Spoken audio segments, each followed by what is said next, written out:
2025 बिहार विधानसभा का चुनाव होगा और ऐसे में तमाम दल तमाम नेता चुनावी तैयारियों में जुट चुके हैं। लगातार बिहार में इंडिया गठबंधन और एनडीए में आमना सामना होगा और तेजस्वी यादव के सामने एनडीए का बड़ा कुनबा रहेगा, जिसके लिए फरियाने के लिए तेजस्वी यादव पूरी तरह से फ्रंट से बल्लेबाजी करेंगे। आपको बता दें कि तेजस्वी यादव जहां इंडिया गठबंधन को लीड करेंगे, वहीं दूसरी ओर कहीं ना कहीं उपेंद्र कुशवाहा, नीतीश कुमार, सम्राट चौधरी, ये तमाम जीतन रामांझी, ये तमाम जो बड़े चेहरे हैं जो अकेले तेजस्वी यादव इनसे भिड़ेंगे।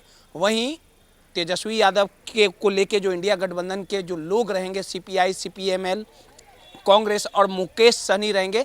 लेकिन इस पूरे मुकाबले में लगातार जो मजबूती के साथ दोनों दलों के द्वारा ये कहा जा रहा है कि इस बार मजबूती के साथ चुनाव लड़ेंगे, लेकिन कहीं ना कहीं तमाम जो तेजस्वी हो, नीतीश हो, उनकी जो सबसे बड़ी संकट सामने आ गई है कि अरविंद केजरीवाल की पार्टी आम आदमी पार्टी बिहार विधानसभा का चुनाव लड़ने जा रही है और इसका ऐलान हो गया। आपको बता दें कि जो आपके सांसद संजय सिंह है, उनका आज बिहार में दौरा था और बिहार में दौरे को लेके पटना के गर्दनी बाग में वो एक दिवसीय धरना पे बैठे थे और एक दिवसीय धरना के बाद उन्होंने मीडिया से बात करते हुए साफ तौर पे कहा कि आम आदमी पार्टी मजबूती के साथ अपने दम पे अकेले चुनाव बिहार विधानसभा का लड़ेगी।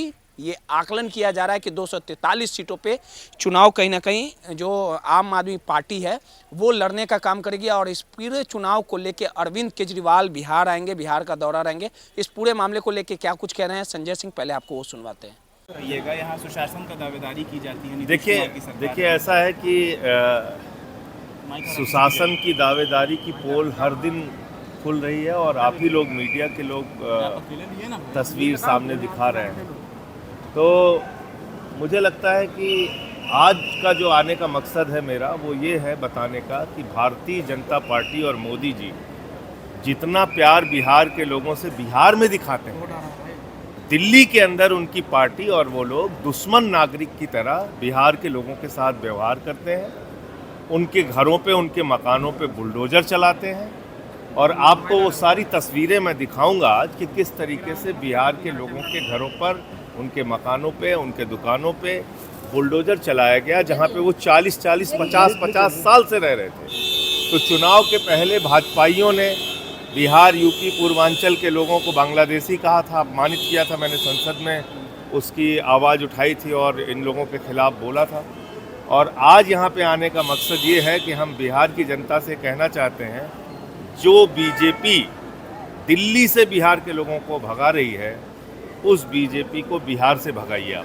सर, लगातार जिस तरीके से प्लेन क्रैश कर रहे हैं, एयरपोर्ट क्रैश कर रहा है, क्या लगता है सर किस चीज़ का फेलियर है सर? देखिए, इसके पीछे सबसे बड़ा कारण ये है कि इंसान की ज़िंदगी की कोई कीमत नहीं है। कभी नई दिल्ली के रेलवे स्टेशन में, नई दिल्ली में रेलवे स्टेशन में दुर्घटना में लोग मारे जाते हैं। कभी रेलवे दुर्घटना में बालेश्वर में मारे जाते हैं लोग। कभी ये अभी प्लेन क्रैश की घटना हुई अहमदाबाद में, हेलीकॉप्टर क्रैश हुआ जिसमें 7 लोगों की जान गई। तो मुझे लगता है इंसान की ज़िंदगी की कोई कीमत तो होती नहीं। मोरबी का पुल गिरा, 150 लोग उसमें मर गए। खाली एक खाना पूर्ति का बयान आ जाता है और कहा जाता है कि इस मुद्दे पे राजनीति मत कीजिए। तो ठीक है, राजनीति मत कीजिए, तो आपने कार्रवाई किसके खिलाफ किया?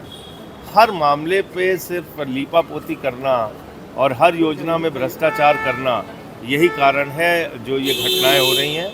और मुझे लगता है कि प्लेन क्रैश की घटनाएं तो बहुत गंभीर हैं। इसमें जो लोग दोषी हैं उनको सज़ा मिलनी चाहिए।